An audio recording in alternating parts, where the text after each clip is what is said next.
When to describe the picture. A lot of people I know do not describe pictures, but it's all part of the experience that our listeners are not getting on their own.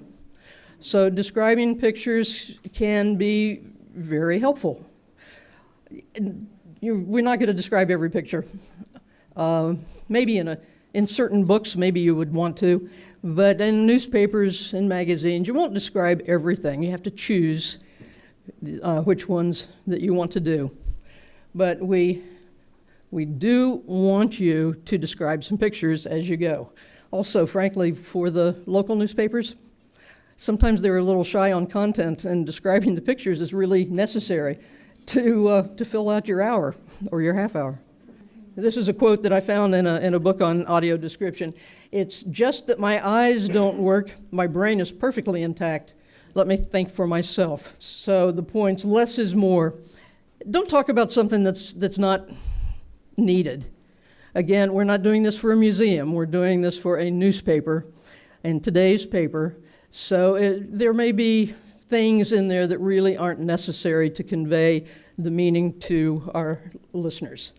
Choose the items that you know are factual, and that goes along with the next point. Don't relate your assumptions.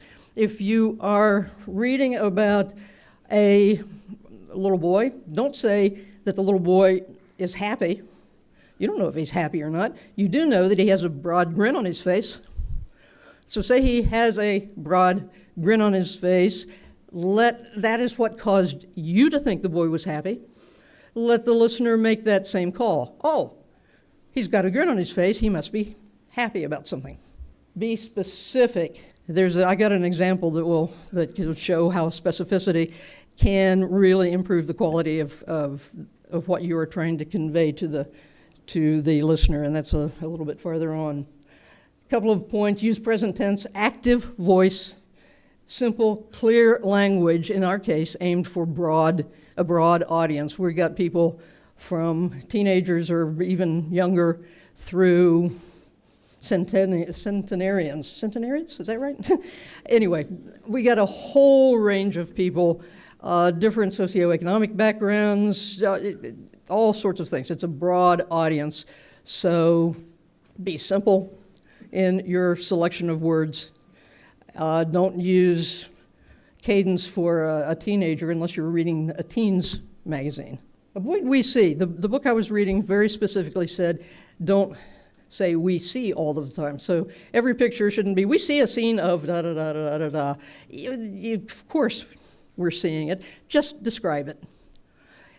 We shouldn't avoid we see because our audience cannot see, because they will say, I saw so-and-so yesterday, meaning that they were in their presence and spoke with them, not that they visually saw them. So, but just saying we see becomes redundant, like saying, okay, it's just another thing that gets a little trite.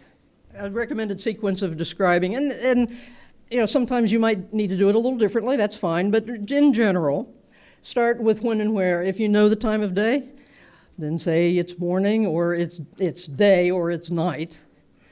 If it's important, it's snowing, it's windy, whatever.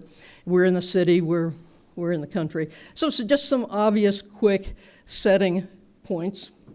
Who is in the picture?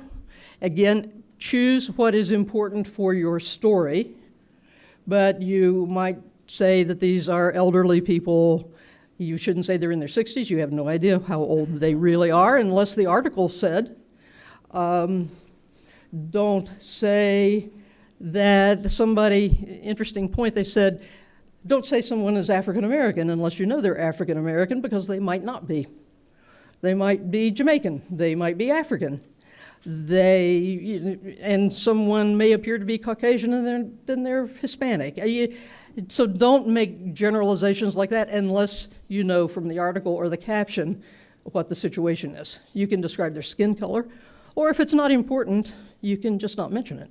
And then relate the actions that are important to the story that you're trying to convey. So, editorial cartoon. In this case, actually, when I looked at it, I started with something entirely different.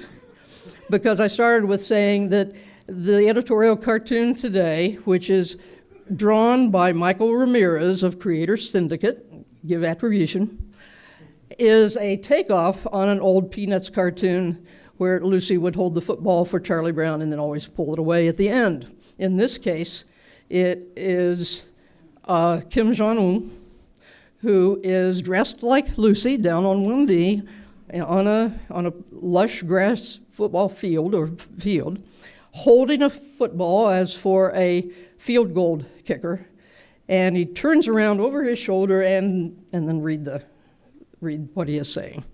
And again, that was the editorial cartoon by Michael Ramirez of Creators Syndicate.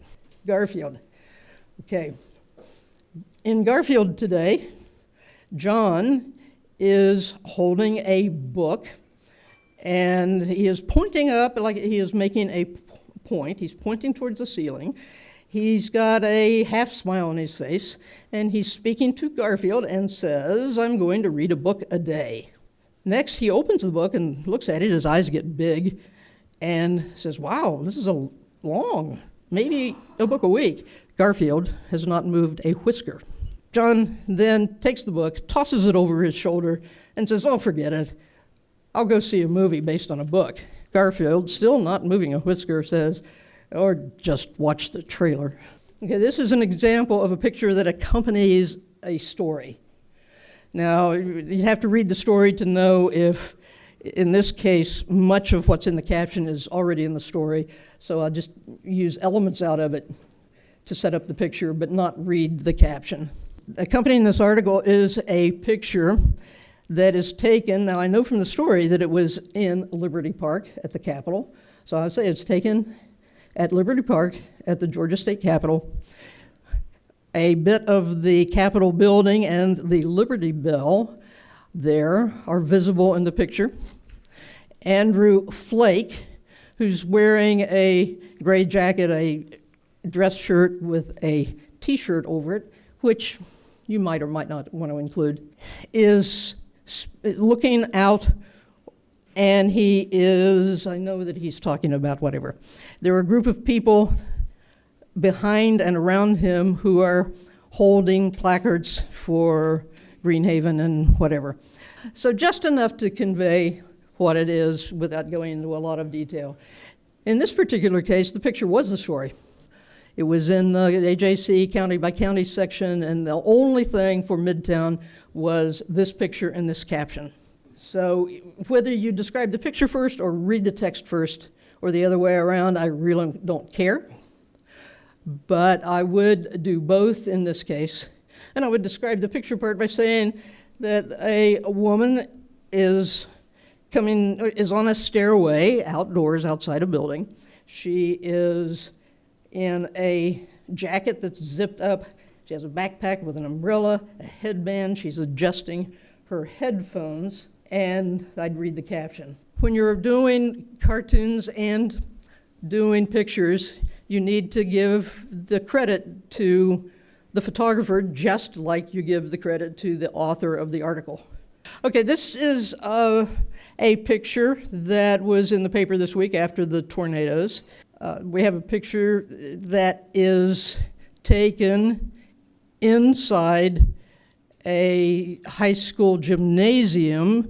We can see the bleachers in the background, and the caption says it's in a high school, so I've not made an assumption there. Those are facts.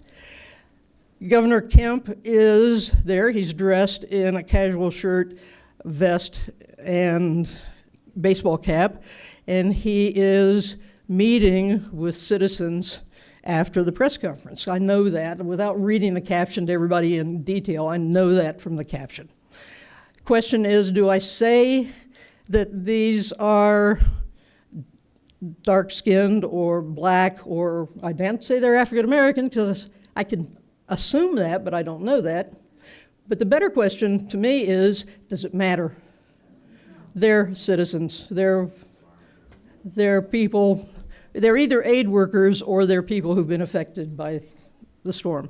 So I would just ignore the fact that they appear to be African American. This is the thing in giving a fair amount of detail. You can say this is a picture of a lot of trash after the storm. Well, that doesn't tell you very much. Or you can say that this is a picture of the aftermath of the storm based on the assumed height of the people in the picture. We're looking at approximately 4 feet of accumulated trash. We're looking at downed trees, lots of tree limbs, walls, furniture. Now, if you're telling them that it's about 4 foot deep and all the different kinds of things are in there, it starts to allow them to form a picture of what it really looks like. So, that's that.